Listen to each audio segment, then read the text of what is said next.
So you might have noticed my recent videos have mentioned all of the 2.0 characters being very strong essentially, and the characters mentioned definitely earned their respective titles on those videos. How did we get to the point where characters have gotten this strong a year into the game, where pre-existing characters won't feel as good?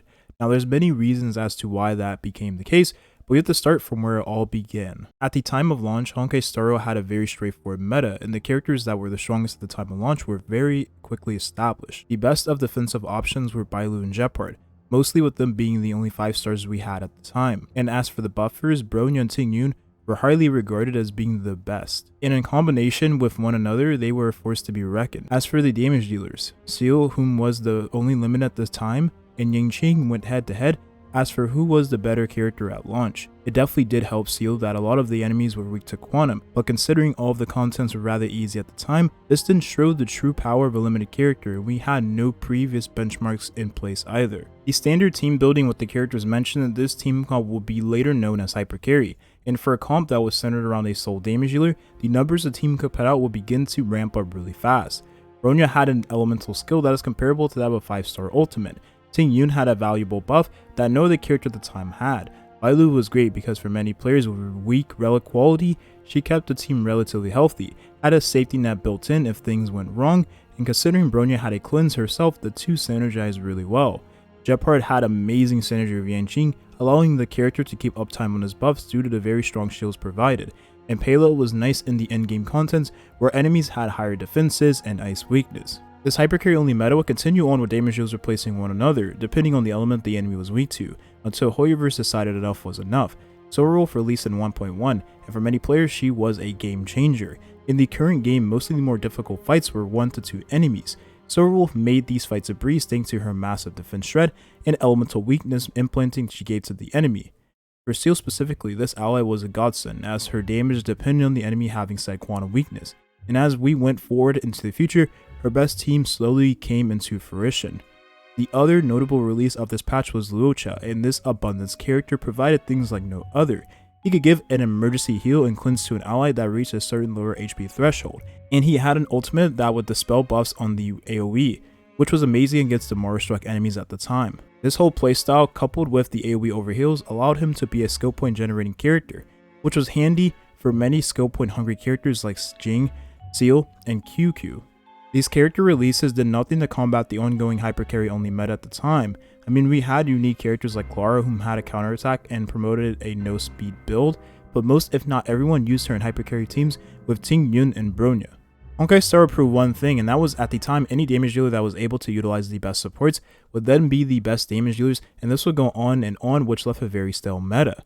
Not even Kafka, who released in 1.2, could shake up the meta as her kit was unique and promoted a different style of team comp which consisted of having more than one damage dealer in the team.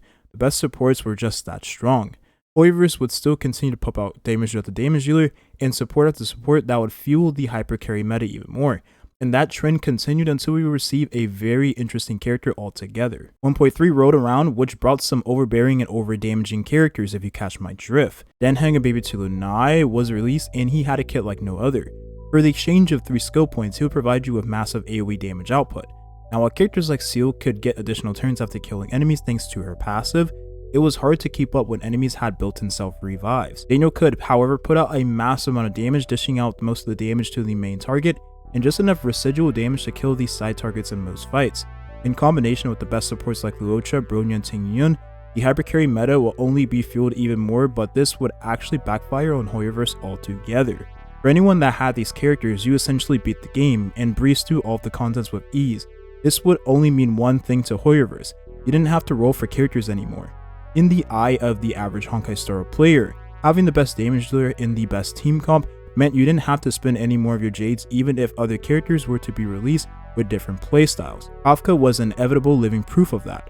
The next character release of 1.3, Fu Xuan, had to do a few things differently, because she was a defensive option like Luocha, who was amongst the best at the time, and with Fu Xuan, they definitely did deliver.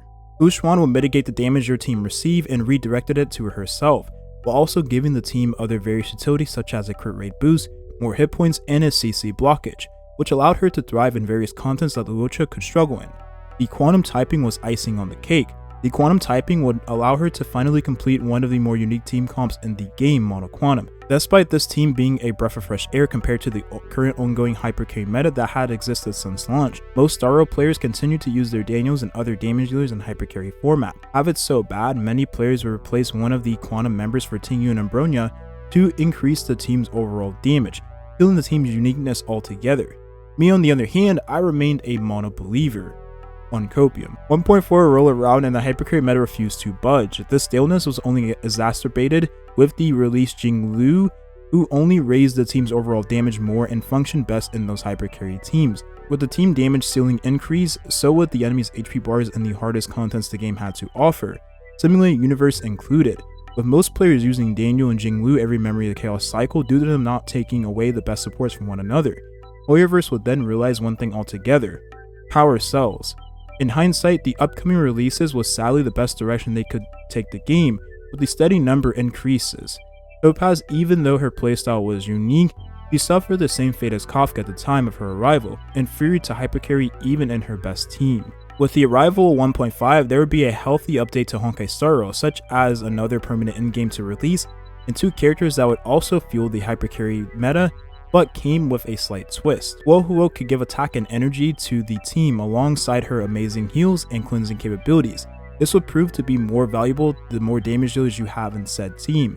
So Kafka's team overall would see a buff. That also meant for hypercarry team, she became the best character to utilize, as the team is all about funneling as many resources as you can to one character anyways. And for the energy hungry characters like Bronya and Tingyun, their ultimates had slightly more uptime. With the Destruction duo running rampant, making every other path in the game feel irrelevant, Argenti would release and be an absolute powerhouse in any content where the enemy was weak to physical. He definitely surprised me at the time of his release.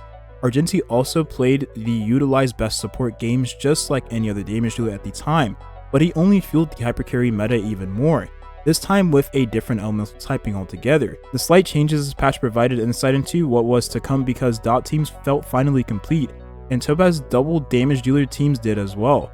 But I would be kidding you if I didn't mention hypercarry still being king almost a year into the game. Things had to change because Honkai Star Rail was the stalest it had ever been in terms of meta. For most players, using the best damages at the time would allow for comfortable clears with the ever-growing HP enemies had in all contents. Hoyoverse would then do one thing that would change Honkai Star Rail forever: forced viability. Following the release of 1.6, Ruan Mei would bring many things to the path she resided in, aside from her beauty. She had to compete with the already established meta. Bronya and Tingyun had one thing in common: they exclusively worked with one damage dealer, and Ruan Mei would soon exploit this weakness of theirs. Ruan Mei provided amazing damage buffs, resistance penetration, break effect efficiency, speed buffs, personal damage, and just like Luocha, she generated skill points for the team due to her buffs lasting 3 turns, and technique unlike any other Harmony character yet. Her power in Simulated Universe was only icing on the cake. For the current existing hypercarry meta, she would replace Tingyun in most teams, but for many other unique teams, she would be the sole buffer. Topaz dual DPS and Kafka dot teams would see a huge DPS increase. This for once actually promoted a healthy shift into the meta, because it now meant some of the most unique team comps could be competitive to hypercarry. And funnily enough for Jingliu, one of her best teams now consisted of Blade and Ruan Mei, which functioned as a dual DPS team in itself. Dr. Ratio, who released soon after Ruan Mei, made Topaz's dual DPS team feel even more fleshed out in the current meta.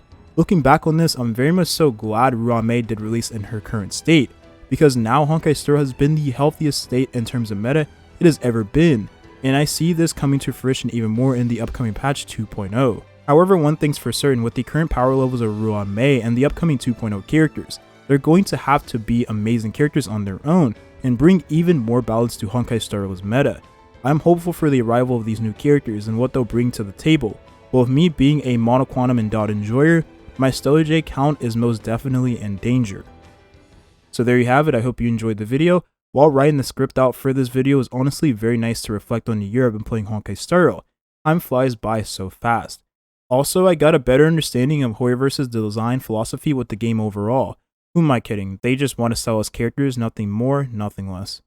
All I'm waiting for now in terms of damage dealers is the long-awaited Kiana XP. Most definitely going to be fire elemental typing, and most definitely going to be the one to make me swipe. Thank you for watching, and have a nice rest of your day. Peace.